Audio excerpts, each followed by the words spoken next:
Bien, mesdames et messieurs, nous allons passer à l'acte 2 de cette journée consacrée aux pollutions chimiques, la santé en jeu. Merci à ceux qui sont revenus et bonjour et bienvenue à ceux qui arrivent en ce début d'après-midi. Ce matin, nous avons traité de la pollution atmosphérique et des perturbateurs endocriniens en essayant de caractériser les substances, de comprendre comment elles agissaient sur notre organisme et quelles étaient les conséquences sur notre santé. Cet après-midi, c'est un nouveau volet. Nous allons essayer de comprendre, d'expliquer comment ces sujets arrivent sur la place publique, comment nous sommes alertés, avertis des dangers potentiels de ces substances. Et puis ensuite, ce qui en découle logiquement, comment sont élaborées les politiques de santé et prises les décisions législatives. Cet après-midi, vous entendrez André Cicolella. Son nom ne vous est certainement pas inconnu. Il est ce qu'on appelle couramment aujourd'hui, et le mot est très utilisé, un lanceur d'alerte. Dominique Gombert de l'ANSES sera là également. Nous accueillerons une responsable de la ville de Paris et puis Stéphane Aurel, journaliste qui s'intéresse en particulier aux questions de lobbying à Bruxelles sur ces questions de prise de décision en ce qui concerne les perturbateurs endocriniens, viendra également nous éclairer. Mais pour démarrer cet après-midi, je vous demande d'accueillir, mais vraiment de les encourager, trois jeunes femmes, Viviane David, Léa Gérard et Charline Ribérol, qui sont toutes trois en troisième année d'AgroParisTech, c'est cette école qui forme des ingénieurs agronomes, et elles sont plus précisément dans cette formation appelée Métatox. Je vous en prie, venez vous installer, dont nous avons déjà parlé ce matin avec Valérie Kamel.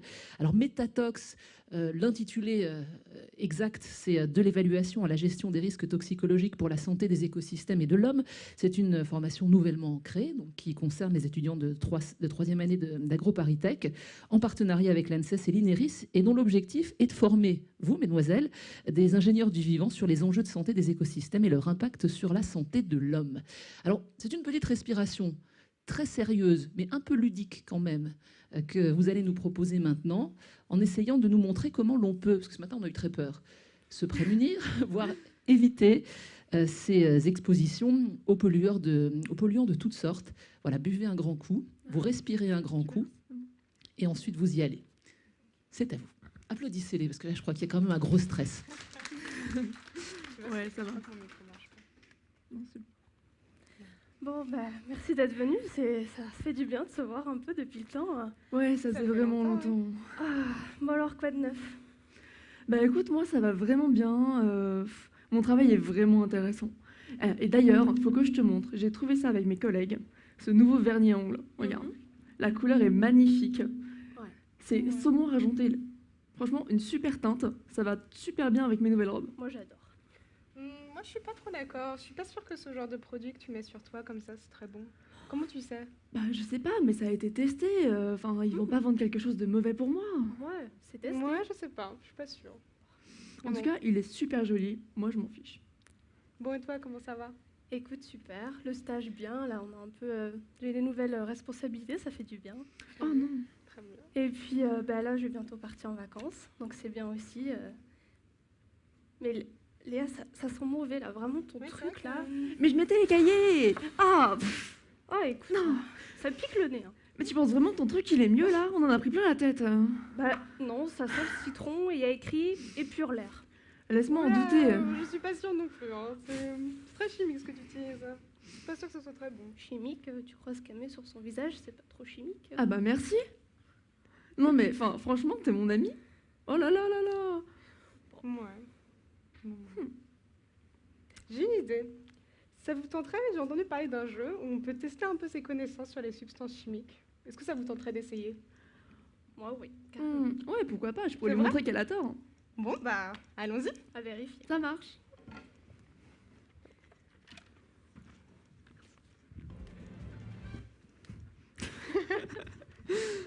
T'es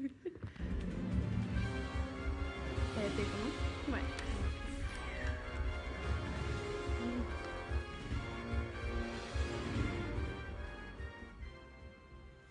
Donc bonjour à tous, merci d'être venus. Donc nous sommes ici pour se poser des questions sur notre quotidien et notre santé. Qu'est-ce que l'on sait? Donc bienvenue à Qui veut gagner des polluants. Donc ce soir avec nous, Léa, Gérard et Viviane David, donc 2 étudiantes Métatox, qui vont répondre à nos questions pour savoir un peu où en sont nos connaissances. Et donc vous avez des petits papiers de différentes couleurs, car nous allons demander votre aide en fait pour aider les étudiantes à répondre aux questions. Donc c'est interactif. À chaque question, on vous demandera votre avis, savoir ce que vous en pensez. Et elles vont devoir un peu décider est-ce qu'elles vous suivent ou non. Donc c'est parti, on commence. Alors, la première question, ça va être la thématique de l'air ambiant. Qu'est-ce qui se passe? Alors, est-ce que vous savez qu'est-ce que sont les hydrocarbures aromatiques polycycliques? On dit HAP. Est-ce que c'est des molécules produites par dégradation des matières plastiques, des molécules utilisées par les produits cosmétiques, des molécules produites par combustion incomplète, quand les voitures fonctionnent, les industries, ou encore, est-ce que ce sont des molécules utilisées par des produits phytosanitaires? Alors, c'est à vous. On attend donc chaque panneau, le jaune, c'est la réponse A.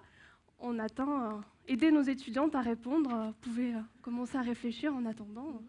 Moi, j'hésite entre B et D. Alors, allez-y, tout le monde en même temps.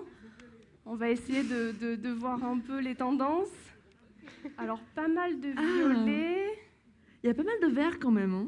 Moi, un petit peu. Alors, plutôt, je pense tendance violet. Qu'est-ce que vous en pensez? Peut-être le Je vert. dirais violet. Donc, violet, vert. Déjà, vous n'êtes pas d'accord. Alors, quelle est la bonne réponse? Donc, oui, la majorité d'entre vous avait bon. C'est bien des molécules produites par combustion incomplète. Je crois que l'une de vous en sait un Oui, peu moi plus. je peux expliquer un petit peu. Donc en fait, les HAP, c'est des molécules qui ont plusieurs cycles aromatiques, donc minimum 2. Donc en haut à gauche, à droite, vous avez donc l'exemple du benzoapyrène. Et donc c'est des molécules qui, de façon naturelle, sont produites par les feux de forêt ou par exemple les éruptions volcaniques. Mais maintenant, on en retrouve donc beaucoup d'origine anthropique, ou avec donc dans la combustion de l'essence des voitures, dans les usines et dans le chauffage des habitations. Et donc ici, vous avez les chiffres pour Paris, donc c'est des chiffres qui datent un peu de 2010. Et pour l'Île-de-France, on retrouve à peu près 45% produits par les voitures et 50% par les habitations.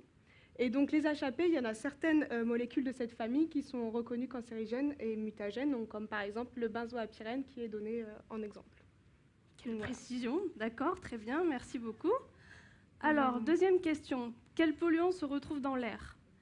Est-ce que le dioxyde d'azote se retrouve dans l'air comme polluant, des particules fines, les hydrocarbures aromatiques polycycliques, ça vous dit peut-être quelque chose, ou bien toutes les molécules précédentes? C'est à vous, du jaune, du vert, du violet ou du rouge? Grande majorité de rouge. Et ils sont trop forts. Ils sont forts, je trouve aussi. Alors, oui, c'est bien ça, c'est toutes les molécules précédentes.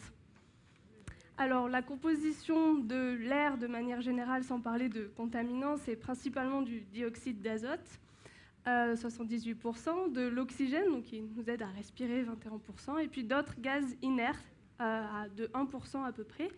Mais en plus de ça, dans notre environnement, et particulièrement en ville, donc il y a des pollutions atmosphériques. Donc, comme on en a un petit peu parlé ce matin, et Francis Marano a fait un point également là-dessus, donc il y a des particules de différentes tailles dans l'atmosphère, on les respire. Certaines, donc les plus grosses, on va dire, sont retenues et ne passent pas la barrière de la cavité nasale, ne descendent pas profondément dans nos poumons. Et d'autres, plus fines, vont pouvoir aller plus loin comme elle avait pris l'image d'un tapis roulant qui se traduit bien, mais il y a des cellules en fait qui vont capter ces molécules, elles sont ciliées et donc vont les faire remonter, et nous allons donc les excréter ou en tout cas les faire sortir de notre organisme. Donc voilà, ici. Donc notamment Paris favorise l'implantation des arbres en ville. Il y a beaucoup de démarches faites là-dessus, notamment, par exemple, le long des rails de tramway. On essaie d'implanter des arbres et la qualité de l'air est meilleure dans les parcs, notamment parce que les arbres et la végétation ont un rôle de dépolluant. Donc le printemps arrive, profitez-en pour aller vous oxygéner dans les parcs. Une autre question. Alors, pour avoir une bonne qualité de l'air chez nous, qu'est-ce qu'il vaut mieux faire? Alors, est-ce qu'il vaut mieux renouveler l'air de la maison tous les jours? Utiliser des bougies odorantes d'intérieur? Utiliser des sprays désodorisants? Ou bien respirer dans un masque? À vous. Alors déjà, c'est pas lassé, elle peut pas avoir raison.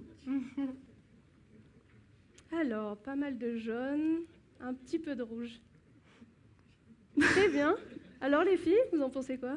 Bah, évidemment, la solution la plus évidente est de renouveler l'air de la maison tous les jours. On peut souvent penser que l'air est plus pollué à l'extérieur à cause des gaz d'échappement ou ce genre de choses, mais au final, c'est à l'intérieur que les polluants ont tendance à se concentrer. Donc c'est important d'aérer, et d'ailleurs l'ANSES recommande généralement d'aérer au moins 15 minutes par jour.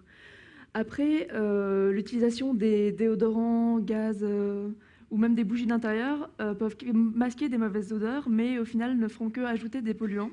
Notamment les bougies, quand on les éteint, il y a des légers dégagements, ou bon, tout ce qui est aérosol, c'est pas forcément le top d'un point de vue environnement. Mais bon, si après on veut quand même parfumer son intérieur, c'est tout à fait légitime. On peut utiliser des huiles essentielles, c'est naturel et bien maîtrisé, ça ne cause pas trop de danger. Voilà pour les précisions. Alors, en ville maintenant, quel moyen de transport va nous exposer le plus à la pollution? Est-ce que c'est la marche à pied, la voiture, le métro ou le vélo? Alors, est-ce que vous avez un peu une idée? Je pense que vous avez besoin d'aide un peu. Alors, Ouais, les on va délais... attendre le public quand même. Ah, c'est un peu Un peu de tout. Alors, pas mal de vert. de jaune. Il y a pas mal de rouge aussi, hein, le vélo Allez-y, participez, il faut les aider. Hein. ou le métro. Alors, il y a du violet aussi. Hein. Il y a un peu de Bon, peut-être pas la marche, du coup, je sais pas. Allez-y, bon courage, décidez. Moi, je dirais le métro. Moi, je pense que c'est la voiture. Alors, on regarde. Et oui, Ah bah. donc c'était bien la voiture, donc la réponse verte. Donc, Viviane, tu en sais un peu plus? Oui, parce qu'en À discuter avec Alors, les tu viens experts. de te mettre tous les experts à On dos. attend un Bravo. peu la justification. Donc en fait, la voiture, ça, contrairement à ce qu'on pense, l'habitacle ne protège pas des polluants. Et donc comme on a justement tels que dioxyde d'azote qui sont produits à l'extérieur de la voiture, ils vont avoir tendance à s'accumuler dans l'habitacle et qui n'est pas d'un air renouvelé. Et donc on estime que dans les embouteillages, un conducteur peut être exposé 2 fois plus qu'une autre personne. Dans les métros, c'est surtout les particules fines qu'on retrouve qui sont produites par le freinage des trains sur les rails. Et donc les particules fines, où ça va poser surtout un problème pour les travailleurs qui passent leur journée dans les métros et qui donc sont exposés continuellement aux particules fines. Et finalement, donc pour les vélos, en final, on est moins exposé aux polluants car on est dans un air qui est renouvelé. Et donc les cyclistes et les marcheurs inhalent moins de polluants. Voilà. Donc à discuter, à la fin on aura un petit moment d'échange. Pour les critiques à la fin. La Merci. prochaine question et prochaine catégorie qui sont les plastiques. Alors il en existe de toutes sortes, on va voir si vous avez suivi un petit peu l'actualité ces dernières années. En 2010, il y a eu une polémique importante sur des molécules qui présentaient un risque pour la santé, qu'on le retrouve principalement dans les contenants en plastique. Quelle est cette molécule ? Est-ce que c'est du benzoapyrène ? J'espère que vous avez révisé votre chimie. De l'atrazine, le polyéthylène ou bien le bisphénol A. Allez-y, c'est à vous. Benzoapyrène, la A. Je crois qu'il n'y a pas besoin d'attendre. Je pense que l'actualité a été plutôt bien suivie. Donc le bisphénol A, c'est bien la bonne réponse. Un peu plus de précision. Donc ici, c'est la molécule du bisphénol A, donc que l'on retrouve ici, on a cité quelques exemples de contenants en plastique. Elle a pour rôle, en fait, c'est une molécule synthétique que l'on ajoute pour plus ou moins durcir les plastiques. Donc c'est pour ça qu'elle se retrouve principalement dans les contenants.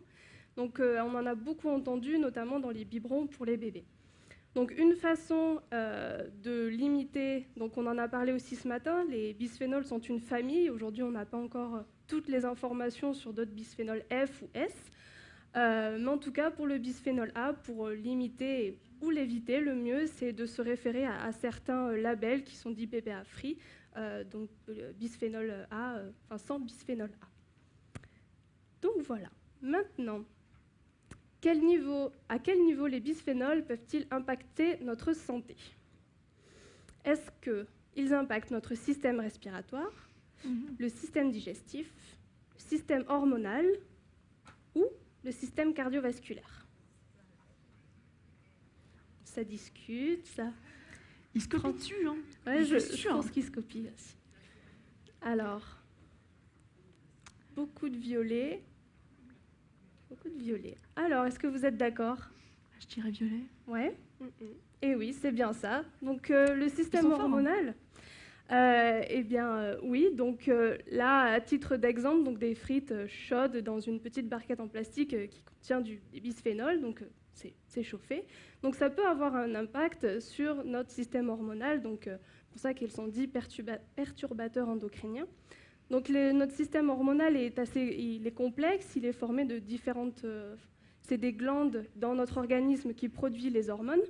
À titre d'exemple, on a une hormone au niveau de l'épiphyse qui va en fait induire notre appétit, qui va réguler l'appétit. Il y a également au niveau du pancréas des hormones qui régulent la glycémie, donc le taux de sucre dans le sang, ou encore des hormones, donc la testostérone au niveau des testicules, ou pour les ovaires, les oestrogènes, qui vont donc réguler le système reproductif. Et donc les individus les plus sensibles à cela, c'est les enfants principalement et bébés, car en forte période de croissance, on a aussi énormément d'hormones qui régulent cette période de croissance, donc ils sont d'autant plus affectés. Voilà un petit point sur notre système hormonal. Maintenant, selon vous, quelle situation présente le moins de risques pour la santé? C'est un cas pratique. Alors, imaginez un thé chaud dans un gobelet en plastique. On l'a fait tout à l'heure. Un plat conservé dans une boîte en plastique, de type Tupperware, que l'on réchauffe au micro-ondes. Ou un plat conservé dans un contenant en verre, que l'on réchauffe aussi. Ou des plats en sachet, donc soit du riz ou des sauces parfois préparées, que l'on réchauffe au bain-marie, par exemple. Donc là, un cas pratique, du thé chaud au gobelet, un plat dans du plastique, un plat dans du verre et des aliments dans des sachets plastiques. Chut, tu vas les aider. Alors, c'est plutôt unanime. Donc apparemment, ce serait le violet. Oui, c'est ça. En effet. Donc le violet est effectivement la seule situation qui permet d'éviter le contact des aliments avec un matériau plastique. Et effectivement, quand on réchauffe un plat, il est préférable d'éviter de chauffer le contenant en plastique. Échauffer va favoriser le relargage de matériaux éventuellement contenus dans le plastique vers le plat, surtout si ce plat est gras. En effet, la majorité des composants du type bisphénol A, par exemple, sont lipophiles et ont plus tendance à migrer vers un plat bien gras que vers un thé. Donc, dans le doute, mieux vaut continuer à utiliser des récipients en verre. C'est certes un peu plus lourd, mais qui présentent moins de risques, sauf peut-être d'être cassé malencontreusement dans le transport. Mais voilà. Très bien, merci pour cette précision.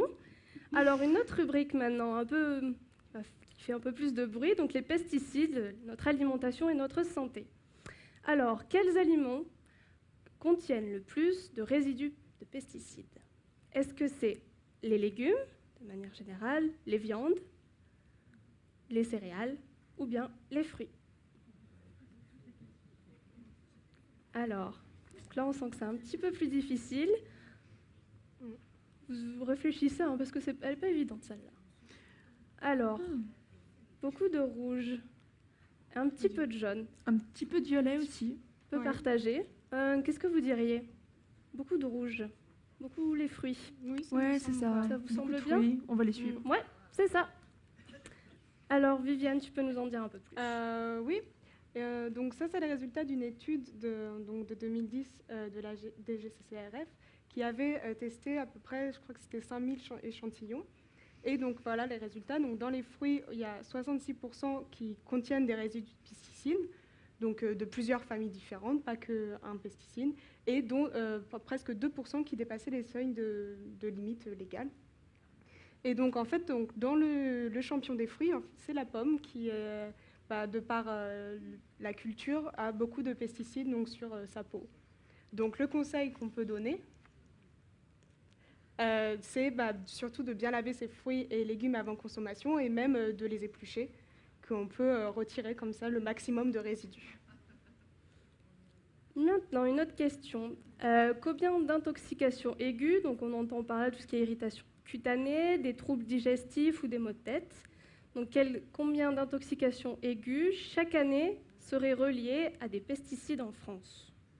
Donc là, 10 à 20, 100 à 200, 1300 à 1500 ou 1800 à 2000. Donc là, c'est intoxication aiguë. Donc c'est une exposition à une forte dose dans un temps réduit, on va dire. Alors, vous avez le droit à l'erreur. Hein. On est là pour apprendre. Hein. Alors, c'est déjà un peu plus varié, j'aime bien. C'est plus arc-en-ciel. C'est ça, c'est esthétiquement plus sympathique. Pas mal de violet et de rouge et du un peu vert. De vert. Ouais. Ouais. C'est plus difficile. Alors, qu'est-ce que vous en dites? Moi, je sais pas trop. Alors? Bon, et toi, alors? Plutôt la réponse B. Plutôt la B, 100 à 200? Faisons ça. Donc, ils vous ont pas trop suivi, là, pour le coup. Oui, parce qu'en fait, là, on parle vraiment d'intoxication aiguë. Et donc, elles vont arriver surtout en milieu professionnel, où c'est les agriculteurs qui sont direct en contact avec les produits, qui donc sont les plus vulnérables. Et malheureusement, les enfants aussi, qui sont très vulnérables aux molécules chimiques. Donc, en fait, en milieu professionnel, la voie d'exposition majoritaire, c'est la voie cutanée, d'où l'importance des combinaisons comme porte ce monsieur. Et donc, c'est environ 80% des cas. Pour la population générale, la voie d'exposition, c'est la voie d'exposition orale, donc en ingérant des produits, donc comme par exemple manger une pomme avec la peau sans la laver. Et c'est une exposition chronique principalement, donc c'est de façon récurrente et c'est des très faibles doses qu'on ingère. Donc voilà. Après, donc pour la petite note, donc l'OMS considère, donc Organisation mondiale de la santé, considère qu'il y a 1 à 5 millions de cas dans le monde d'intoxication due aux pesticides, mais d'intoxication aiguë et chronique. Voilà, sujet un peu qui peut amener donc beaucoup de controverses. Maintenant, une autre catégorie, les produits cosmétiques et santé. Je connais une qui sera peut-être. Non? Alors, savez-vous quelle est la fonction des parabènes dans un produit cosmétique? Est-ce que les parabènes conservent le produit? On est dans la catégorie cosmétique. Stabilisent les différentes phases du produit, donnent un parfum agréable, ou encore amènent des aspects de velouté au produit. Alors, ça réfléchit. Vert. Il y a pas mal de verts. Hein. Moi, j'aime bien. Jaune, vert. C'est égal. Alors, il faut choisir maintenant. Soit conservation du produit ou plutôt stabilité. Je te laisse répondre. Conservation. Conservation? Pas mal. Alors, tu nous en dis... Non, c'est... Donc ici, c'est la forme générale. Donc, les parabènes sont une famille de produits. Donc ici, c'est la forme de base. Et le R à droite, en fait, signifie que l'allongement de la chaîne carbonée peut être vraiment très, très longue. Donc plus elle sera longue, plus le produit sera toxique. Par-dessus, en fait, se fixe, on peut lire sur les produits, c'est principalement méthyl et éthylparabènes que l'on retrouve. Donc, ils servent principalement de conservateurs. Et pourquoi? C'est par exemple dans les cosmétiques, mais aussi les sirops pour la toux, il y en a énormément. Ils sont en fait antibactériens et antifongiques, parce qu'avec quoi vous prenez votre crème le matin, c'est le doigt dans le pot. Et un pot, vous le gardez combien de temps? Potentiellement plusieurs mois. Donc, combien de fois vous utilisez votre doigt pour mettre dans la crème? Donc, il faut conserver le produit dans le temps, déjà en termes de qualité, mais aussi si on rajoute nous, des bactéries qu'on a partout sur nous. Donc, voilà, utilisé principalement en cosmétique et en pharmaceutique. Maintenant, chez l'homme, quels sont les effets donc, reconnus? Un mot important, qu'est-ce qui est reconnu pour les parabènes? Alors, est-ce qu'ils sont des perturbateurs endocriniens, donc perturbateurs du système hormonal? cancérogènes, allergisants ou tératogènes, donc qui peuvent avoir un effet sur le fœtus, des malformations à la naissance des enfants. Alors, quels sont les effets reconnus des parabènes, donc la famille de parabènes? C'est sympa, il n'y a pas trop de consensus pour le moment. C'est intéressant. C'est le problème. Alors, beaucoup de jaune, vert, c'est difficile. Perturbateur endocrinien. Perturbateur endocrinien, cancérogène. Oui, c'est ça. Alors, En fait, les effets principaux qui sont reconnus au niveau de l'ANSM d'un point de vue réglementaire sont les effets allergisants. Donc c'est important de faire la différence, parce qu'effectivement, ils sont fortement suspectés d'avoir des effets perturbateurs endocriniens, mais à ce jour, on manque beaucoup d'études. Ils ont des effets perturbateurs endocriniens qui ont été trouvés in vitro, quelques études qui le montrent aussi in vivo chez le rat, mais à ce jour, il y a très peu d'études épidémiologiques qui permettent de conclure à des effets chez l'homme. Donc ils sont effectivement suspectés d'avoir des effets perturbateurs endocriniens, cancérogènes, donc surtout cancer du sein, puisque donc lié à la stabilité hormonale, notamment chez la femme, et d'être aussi un facteur prédicteur de l'obésité, donc chez les enfants, si leur mère a été exposée au cours de la grossesse. Mais donc, pour l'instant, donc si on regarde les parabènes les plus utilisés, donc qui sont éthylparabènes et méthylparabènes, donc souvent en duo, les effets reconnus, donc surtout si on regarde au niveau de l'ECA ou ce genre d'organisme, les effets reconnus donc, sont vraiment des effets allergisants, donc irritation cutanée par forte dose ou irritation oculaire. merci beaucoup pour cette précision. C'est pas toujours facile de s'y retrouver avec toutes les infos qu'on a à droite à gauche. Donc voilà, pour l'instant, allergisant reconnu. Une autre question maintenant. De quel encadrement bénéficient les cosmétiques dits biologiques sur le plan réglementaire au niveau européen? Donc la réglementation. Alors, est-ce qu'il n'y a aucun encadrement? Est-ce que les encadrements sont faits par des labels volontariat? Est-ce qu'il y a un encadrement législatif français ou un encadrement législatif européen harmonisé? J'aime beaucoup celle-ci. Allez. Alors, côté réglementation pour les cosmétiques dits biologiques, alors, beaucoup de vert. Du rouge, un peu. C'est très partagé, pas facile. Rouge, ouais. Oui, un petit peu. On attend nos experts quand même. Moi, j'aime bien les gens qui mettent rouge, j'aime beaucoup.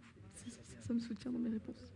D'accord, peut-être plutôt vert, mais c'est partagé. C'est ça, prenons vert. Ok, très bien. Bravo à ceux qui ont deviné, c'était pas évident. C'est ça. Donc effectivement, donc tu peux tourner encore un peu. Ouais. Les seuls encadrements, donc le seul encadrement législatif pour la cosmétique biologique à ce jour, donc c'est un encadrement par les labels. Bon, après il faut quand même donc se rassurer, l'encadrement cosmétique de manière générale est encadré à la fois au niveau français mais aussi au niveau européen, de manière très stricte avec des listes donc de produits autorisés positives mais aussi négatives. Et par contre, donc, pour tout ce qui est cosmétique biologique, par contre, donc, c'est effectivement fixé donc, par des labels. Chacun a son propre cahier des charges avec ses propres demandes à remplir pour que la marque puisse apposer son label sur son produit. Et donc, c'est important de bien choisir son label selon ce qu'on attend de son produit, puisqu'ils ont des exigences légèrement différentes. Par exemple, par rapport à l'origine géographique des matières premières, des contraintes sur l'emballage d'un point de vue matière recyclée, ou contenance éventuellement d'huile de palme ou de produits détergents. Après, la majorité auront toujours des exigences certaines au niveau de la naturalité des produits, par exemple. D'accord, merci pour la précision. Merci. Maintenant, une autre catégorie, les produits ménagers. Alors, on en a sûrement beaucoup chez nous. Un petit jeu, il faut chercher l'intrus. Donc, selon les pictogrammes suivants, lequel ne figure pas, généralement pas sur les produits ménagers courants. Ah. On peut pas dire ce que c'est. Mais il rigole, je sais pas pourquoi, ça devait être drôle. Alors, selon vous, quel pictogramme ne figure pas sur les produits ménagers? Pas de spécificité, salle de bain, salle à manger, sol, plafond. Le C, c'est pas un panneau de circulation? Ah, je sais pas. Alors, du vert, beaucoup de vert. Un peu violet quand même. Un petit peu violet. Ah, qu'est-ce que vous dites? Un violet. Violet? Ah oui. Ouais. Non. Eh ouais. Non. Alors, dites-nous-en un peu plus. Et parce que le qui était vert, ça représente les dangers biologiques. Donc c'est tout ce qui est virus, toxines, déchets médicaux. Donc évidemment, il n'y en a pas dans nos produits ménagers. Par contre, on peut avoir les 3 autres. Donc le premier qui est inflammable, le sigle danger pour tout ce qui est détergent pour la vaisselle ou l'eau de Javel, et de produits qui sont corrosifs, donc à éviter tout contact avec la peau. D'accord, bon, mais beaucoup de choses pas très bonnes comme ça, hein, vu tous les pictogrammes. Alors, une autre question. Où se retrouvent les produits donc, que l'on verse soit dans nos éviers ou dans nos douches, produits aussi pour la peau? Où se retrouvent-ils? Est-ce qu'ils se retrouvent donc directement dans l'environnement? Ils sortent de nos maisons, ils vont dans l'environnement. Est-ce qu'ils sont récupérés dans des stations d'épuration et traités à 100%? Est-ce qu'ils se retrouvent en partie? Est-ce qu'une partie seulement est traitée et restituée à l'environnement? Ou est-ce qu'une partie seulement est traitée et redigérée? Redigérée. Je suis en train, mais non, c'est pas ça. Redirigée vers des réseaux d'eau potable. Potable. Le mot potable est important. Qu'est-ce que vous en pensez? Où va notre eau à la sortie de nos maisons? Qu'est-ce qui se passe après? Alors, sans traitement, avec traitement. Vert et violet. À peu près. Ouais. Vert, violet, moi je vois quelques rouges aussi quand même. Quelques rouges. Ouais. Alors, une petite précision, c'est un peu flou. Parce qu'apparemment, Oui. non, Donc, c'est en partie traité C'est et ça. restitué dans l'environnement. Qu'est-ce qui se passe? Eh bien, c'est seulement en partie traité, puisque donc à ce jour, il n'y a pas tout qui peut être restitué, pris en charge. Cependant, donc c'est important de différencier les stations donc d'épuration, donc les STEP, et les stations de potabilisation. Les STEP sont effectivement en aval des villes et vont récupérer toutes les eaux usées, et alors que les stations de traitement des eaux vont elles prendre l'eau de potabilisation, vont prendre les eaux en amont. Et du coup, vont l'amener vers les habitations. Donc, une eau qui sort de la STEP ne sera jamais redistribuée directement telle qu'elle chez l'habitant. Par contre, c'est important de savoir qu'en effet, à ce jour, tout ne peut pas être traité par les STEP, mais qu'il y a encore beaucoup de recherches justement à faire à ce sujet pour prendre en charge plus de molécules et plein de nouveaux problèmes qu'on rencontre. D'accord, donc bien distinguer les deux fonctionnements. Alors maintenant, lesquelles de ces substances peut-on retrouver dans l'eau du robinet en France? Est-ce qu'on retrouve des résidus de médicaments? Pensez en lien avec la question précédente. Des résidus de pesticides, des nitrates ou toutes les réponses précédentes? Il y en a, c'est catégorique. De suite. Ça a l'air assez catégorique. Alors, à vue d'œil. rouge, rouge, rouge, je vois du rouge partout. Vous en pensez quoi? Ça doit être ça. Effectivement, on peut avoir un peu de tout. Alors pourquoi?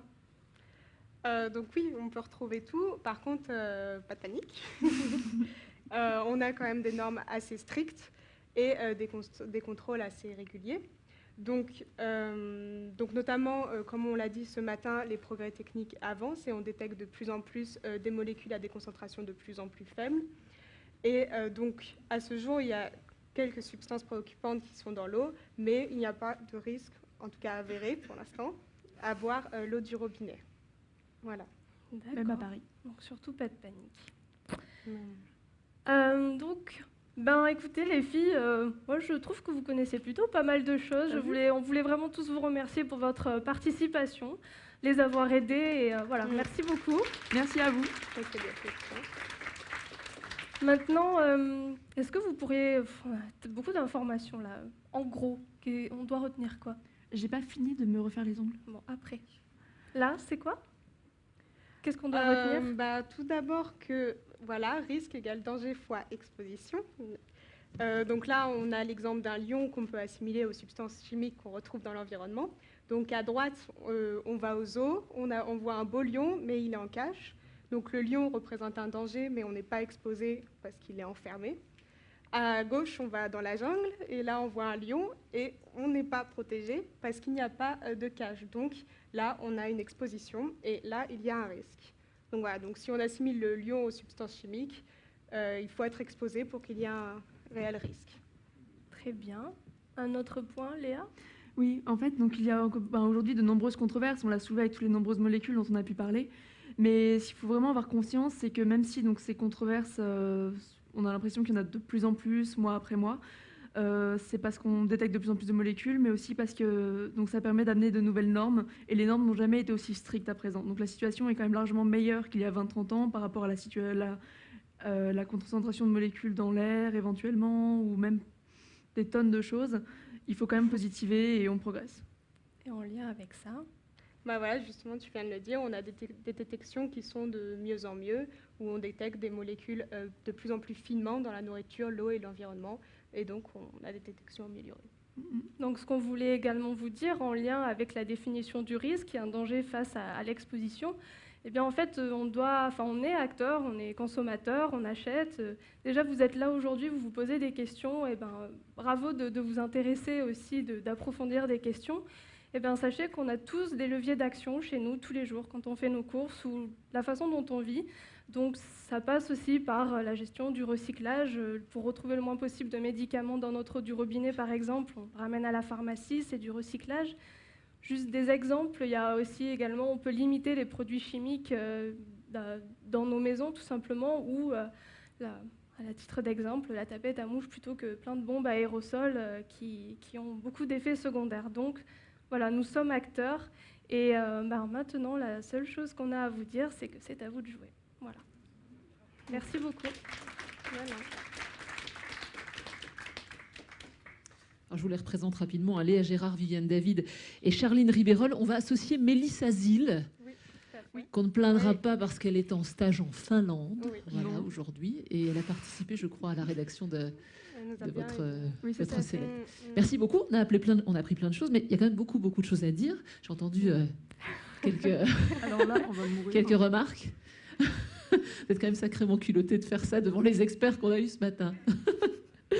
Alors, je vous ai entendu intervenir Isabella Hanesi-Maizano tout au début de leur intervention. C'était sur quoi, vous me rappelez? C'était l'air. La voiture, voilà.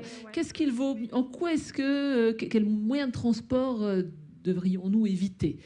Alors, vous avez dit la voiture, et vous avez dit le métro. C'est un très bon exemple du fait qu'il faut faire attention. D'après l'ADEME, les gens prennent la voiture pour 3 km par jour. Donc, calculer, ça fait quelques minutes. Alors qu'on peut prendre le métro, et les données du métro parisien montrent qu'il y a des niveaux vraiment très, très élevés. Et paradoxalement, ce n'est pas aux heures de pointe, mais c'est plutôt qu'on se calme, parce qu'il y a moins de passages de train et moins d'air. Donc, quand on prend le métro, souvent c'est 1 heure, etc. Alors, certainement, les personnels, les travailleurs du métro sont très, très exposés. D'ailleurs, il y a eu une expertise de l'ANSES sur ça, mais je pense que tout dépend des gens, et que les niveaux qu'on peut mesurer dans la pollution peuvent être très, très élevés. Oui, ensuite, si je peux faire une petite remarque aussi, un problème de définition, c'est quand vous avez dit les intoxications aiguës. Là aussi, ça dépend de la définition. Vous avez utilisé les résultats d'une enquête française qui est faite par questionnaire. Je me demande si les gens vraiment répondent bien à la question. Il faudrait aller voir à l'hôpital ou dans un autre circuit pour être certain. Parce qu'on est quand même 60 millions. Et 100, ça me paraît peu par rapport à la... Mais franchement, je n'ai pas de données. Francine Marano. C'est pour tempérer, malgré tout ce que vient de dire Isabella, qu'il faudrait peut-être mieux prendre la voiture que le métro. Je ne pense pas que ça soit le but. Alors, c'est vrai que les mesures dans l'habitacle, dans les embouteillages, hein, c'est ça, en fait. Hein, c'est dans les embouteillages. Quand vous avez en particulier devant vous un véhicule diesel, par exemple, un vieux camion ou un vieux bus qui n'a pas de filtre à particules, alors là, vous recevez toutes les particules dans l'habitacle, pas seulement les oxydes d'azote, hein, et vous respirez beaucoup. Ça peut arriver à 10 fois la concentration supérieure à ce qu'on trouve dans l'atmosphère générale le jour même. Hein. Mais malgré tout, c'est mieux d'éviter de prendre la voiture seule. C'est pour ça qu'il faut le covoiturage ou bien prendre effectivement les transports en commun. Bon, effectivement, dans le métro, on est soumis à un niveau de particules, hein, pas trop les autres polluants. de particules, mais qui sont très différentes de celles qu'on respire dans un habitacle. Elles contiennent en particulier beaucoup moins de composés organiques volatiles et en particulier d'HAP, ces particules du métro. C'est surtout des métaux. Vous nous avez conseillé d'utiliser des huiles essentielles. Moi, ça m'a surpris. Oui, moi, je ne suis pas trop d'accord avec ça. D'ailleurs, faible dose. là, je crois qu'il y a une expertise de l'ANSES qui est actuellement sur les huiles essentielles. Et il y a des produits très allergisants dans les huiles essentielles. Oui, c'est ça. Surtout à usage cutané direct, il faut vraiment faire très attention. Après, même c'est éventuellement en tant qu'aérosol également, d'accord. il faut faire attention. Ça dépend des huiles, de leur Puis les façon, quantités, faut et vraiment, les quantités, etc. Oui, c'est ça. pas n'importe quoi. Bon, il ne faut pas tout interdire non plus, c'est ridicule. Oui, tout à fait. Mais malgré tout, À on faire a attention à tendance à celle-ci. dire les huiles essentielles c'est sain, c'est pas tout à fait ça. Alors, monsieur. Oui, c'est juste un complément d'information concernant les parabènes. Outre le phénomène allergisant, les parabènes ont un effet dévastateur sur les écosystèmes marins.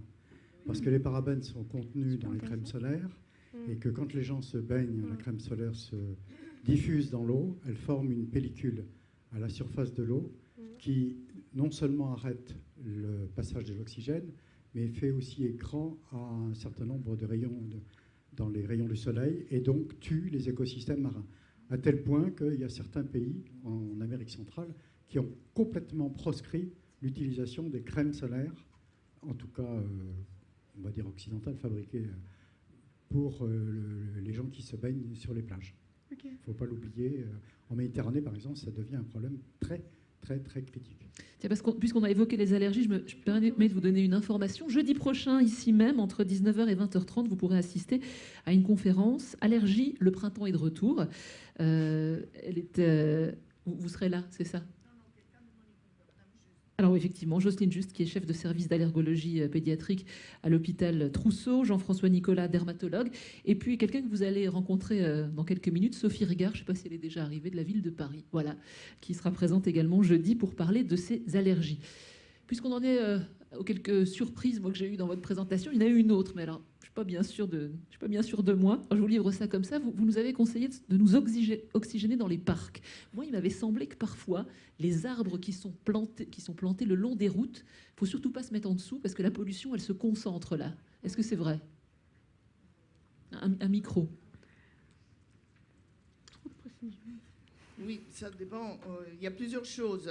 Je dirais que quelque chose qu'on aurait pu dire aussi ce matin, c'est que la pollution a un certain effet sur les pollens. Donc, en saison pollinique, les pollens, on voit, cliniquement, on voit que les malades vont moins bien s'il y a un excès de pollution. Ce qu'on appelle l'effet cheval de Troie. Vous nous expliquerez ça tout à l'heure. Oui. Oui. L'effet cheval de Troie, oui. Et on le voit, hein, c'est physique. Il y a de très belles photos qui montrent le pollen qui s'abîme et qui libère plus facilement les particules. Et alors, quel est le sujet ? On a beaucoup parlé de la taille de la particule. Quand elle est grosse, elle s'arrête. Quand elle est petite, elle pénètre. Et bien, quand il y a cet effet pollution qui abîme le pollen, on a des microparticules qui descendent beaucoup. Alors, on n'a plus seulement la rhinite, on a aussi l'asthme. Et l'asthme, je vous rappelle qu'en fin de compte, il y a 300 000 décès par asthme par an dans le monde. Hein. C'est quand même une mortalité évitable. Mais c'est ceci pour dire que c'est une pathologie qui est très grave, qui peut être très grave et qui coûte beaucoup en termes de coûts sanitaires, car il faut se traiter, contrôler la pathologie, etc.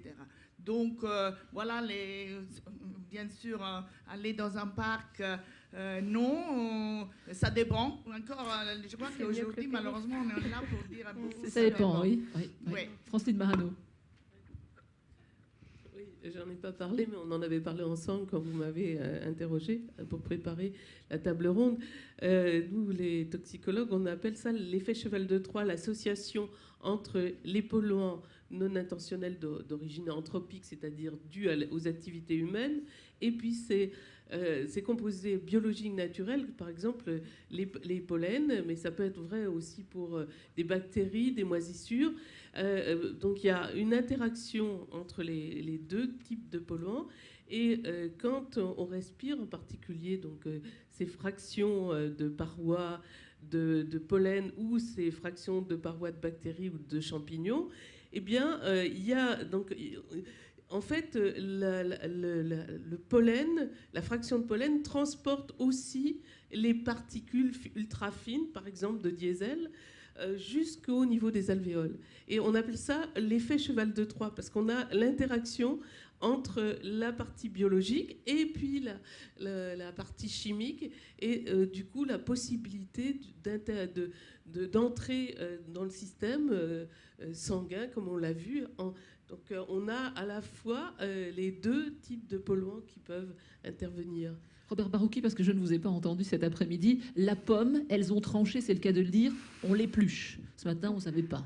On n'épluchait pas, on épluchait. Vous en pensez quoi? Ce matin, les avis étaient légèrement partagés, mais c'est une problématique assez générale dans notre domaine où il y a la bagarre entre les nutritionnistes et les toxicologues. Parce que, il n'y a pas que pour la pomme. Hein. Le poisson, qu'est-ce que vous en faites? C'est très bien le poisson, a priori, pour un nutritionniste, mais c'est aussi dans des poissons gras qu'on a un peu de dioxine, un peu de mercure, un peu de choses comme ça. Donc, bon, et là, donc, on a cette espèce de... Quand j'ai parlé de compromis, c'était un peu là-dessus à ça que je faisais allusion. Il y a des compromis à avoir. L'idéal, c'est d'avoir des pommes avec le moins de résidus possible. Donc, on reste dans la prévention. Et du coup, le message de santé publique devient plus fort. C'est pour ça que, quand on a parlé d'Exposome, c'est d'intégrer l'ensemble des notions ensemble pour que le message de santé publique, il y a des choses très très pratiques, hein, c'est pour ça que c'est dans la loi santé, le message de santé publique doit être un message cohérent. Si vous dites manger des fruits et légumes, il faut qu'à côté de ça, on ne vous dise pas il y a plein de pesticides dans les fruits et légumes. Et donc le fait de faire un peu de prévention fait que le message de santé publique passe mieux et on peut arriver à équilibrer un peu notre alimentation. Sur la présentation de Charline, Léa et Viviane, vous avez quelque chose à dire sur leurs recommandations? Je n'ai rien à dire, j'étais époustouflé. Vous avez eu 20 sur 20. Est-ce qu'il a répondu à tout correctement? Non. Vous avez regardé? Non, non, j'ai eu pas bien sur certains...